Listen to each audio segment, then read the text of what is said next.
99% लोक गुढीपाडव्याला एक मोठी चूक करतात आणि त्यामुळे वर्षभर त्यांच्या आयुष्यात अडचणी येतात।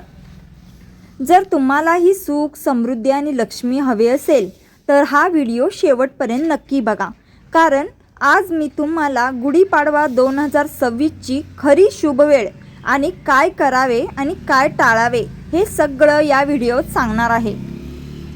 तर नमस्कार मित्रांनो, आपण सगळे गुढीपाडवा साजरा करतो, पण अनेकांना योग्य वेळ आणि पद्धत माहिती नसते आणि जर गुढी चुकीच्या वेळेला उभारली तर त्याचा परिणाम आपल्या वर्षभरावर होऊ शकतो। 2026 मध्ये गुढीपाडवा 19 मार्चला गुरुवारी येत आहे।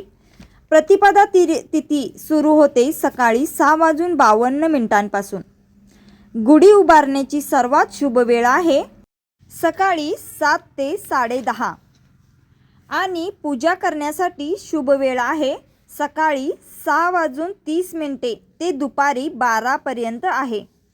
ही वेळ चुकवू नका, कारण याच वेळेत गुढी उभारली तर घरात सकारात्मक ऊर्जा येते।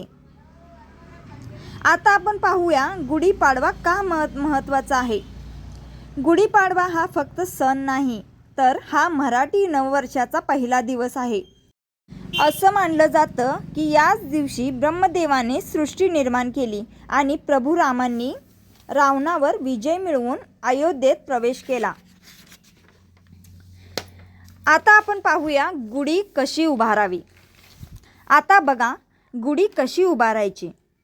त्यासाठी एक स्वच्छ काठी घ्या, त्यावर रेशमी कापड साधारण पिवळा किंवा केशरी बांधा आणि त्यावर साखरगाठी, कडुलिंब आणि फुलांची माळ लावा आणि वरती चांदी किंवा तांब्याचा लोटा उलटा ठेवा आणि ही गुढी घराच्या दाराबाहेर उजव्या बाजूला उभारावी। तर मित्रांनो, या दिवशी काही गोष्टी केल्याने वर्षभर सुख येते। त्या दिवशी सकाळी लवकर उठून अभ्यंग स्नान करा, घर स्वच्छ ठेवा आणि रांगोळी काढा आणि मनापासून देवाची पूजा करा आणि तिथून पुढे नवीन कामाची सुरुवातही करा।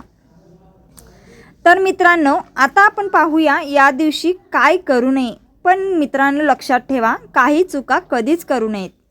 एक म्हणजे उशिरा गुढी उभारू नका, 2 घरात घाण ठेवू नका, भांडण करू नका आणि 4 नकारात्मक विचार ठेवू नका, कारण या दिवशी केलेल्या चुका वर्षभर परिणाम करतात।